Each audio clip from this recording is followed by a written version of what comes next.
So the new prime minister of Ethiopia has brokered a peace deal with Eritrea, and they have been in a conflict with each other for about 20 years. So this particular move done by the new prime minister is a great thing, and many of the people in Ethiopia and Eritrea are celebrating this. Let's roll the clip.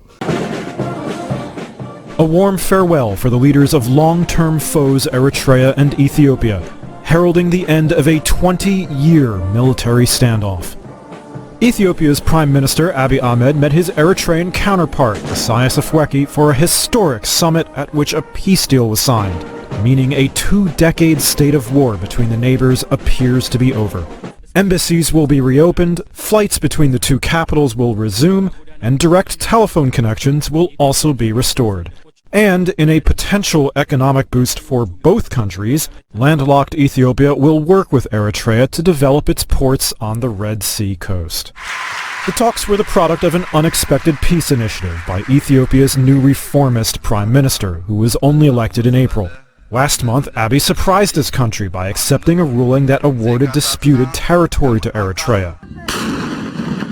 The East African neighbors fought a war in the late 1990s in which around 80,000 people died.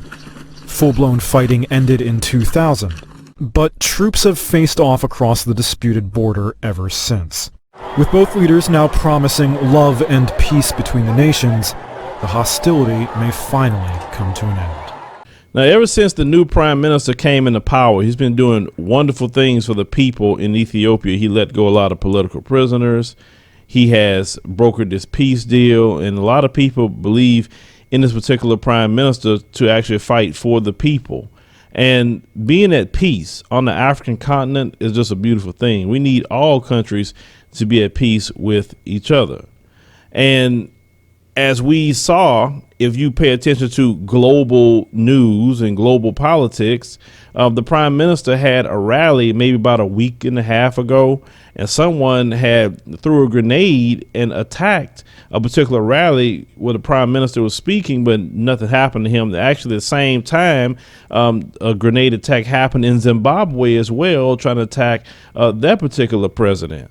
So we know that the powers that be do not want to see the African people free. They don't want to see them with good leaders that's for the people.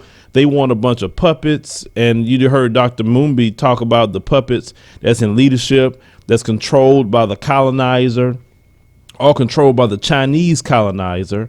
I'm not for the Chinese colonizer either coming into Africa, especially hearing what Dr. Mumbi was saying about the food they sending down there that's laced with mercury and just horrible food. I know one time I had reported on maybe just on my social media page how they were sending plastic rice to Nigeria. So the Chinese is no good for the African either, no matter how they come in. If you watch the video that Dr. Mumbi just put out on this channel, where she talked about how they strong arm African countries so they could take their land and so forth and so on. She said how they copy and paste the white colonizer. So they're not good for Africa either.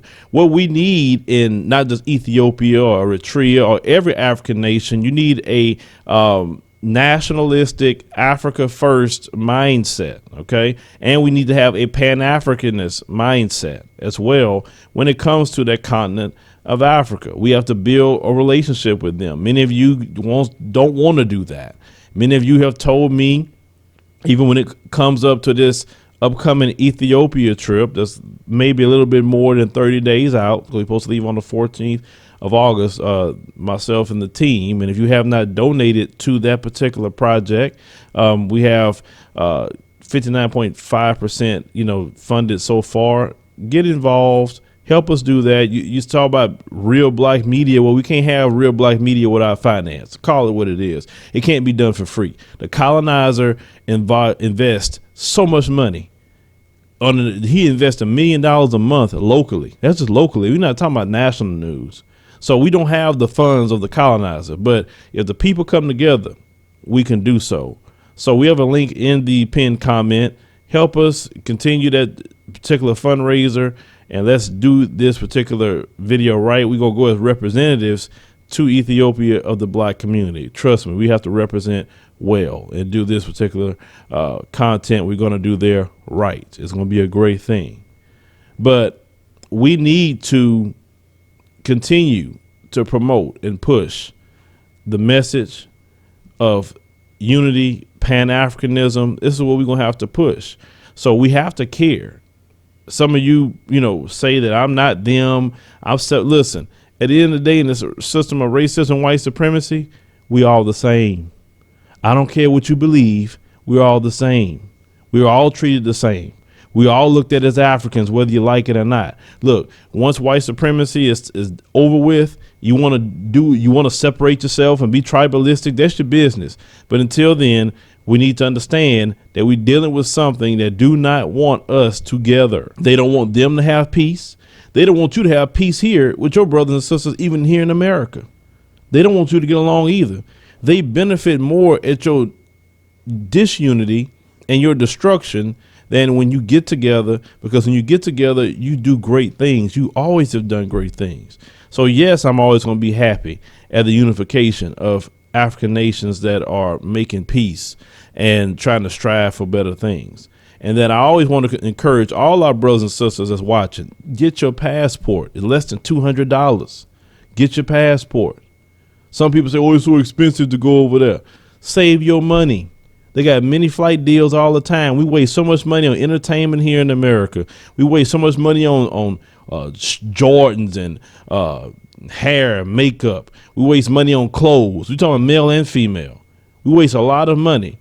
Stop spending money on Christmas. Some of you break yourself still to this day. I don't know why you're celebrating Christmas, but you spend your money on Christmas. Why don't you stop spending that and save that money and put it to the side? The income tax that you get once a year, some of you, use that money and go. That'd be actually going on the government, not going on yourself. That's not guaranteed money you're supposed to get anyway, like your job.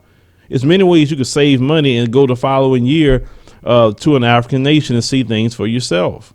Because let me tell you something. It's good that they're making peace in this region, and that will actually help build better relationships. But you better be in a position, all of you, that as things go down in this country, you don't want to be in a position that you can't fly out if you want to. You don't want to be caught with your pants down. You have no passport, no nothing. And that'll be your own fault, because I've been preaching this for a long time, that you better have your passports. It's too cheap not to have one. You got a birth certificate. All you got to do is go to the post office, sign up, take your picture, give your birth certificate, tell them if you want it in 2 weeks or you want it in a regular time. It depends on the cost. If you want it in 2 weeks, it'll cost a little bit more. It's too cheap. Get your passport. And stop all this. We too poor. I get so sick of hearing that mess from black folks. We too poor. You're not no third world poor. You call yourself poor because you allowed this colonizer to tell you poor. So-called poor people is walking around with iPhone 8 and iPhone 10, but you poor? You got the best clothes, but you call yourself poor. You only call yourself poor when it's time to spend money. That's the only time you call yourself poor.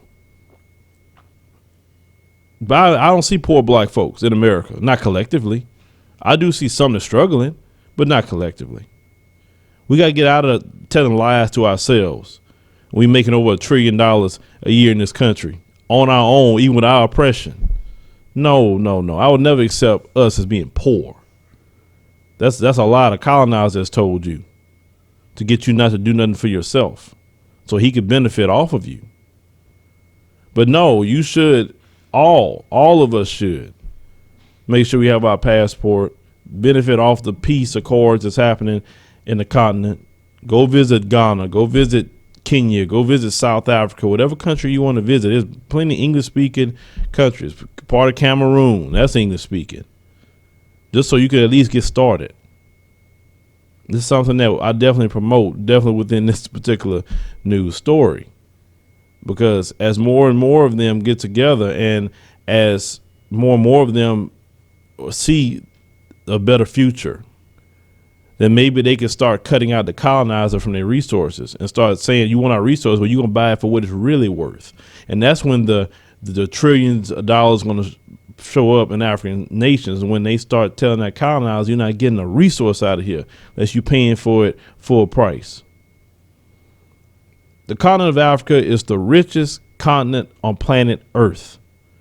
This doesn't come to the people because you have all the corrupt leaders going on over there. But that's going to change, and you want to have the ability to be there to make some of that money that's going to be coming down the line in the future. But leave me a comment. Let me know what you think about this particular story with this peace deal, and make sure, ladies and gentlemen, get your passport. Don't sit up there and believe this for people of high class. No, it's less than $200 to get a passport.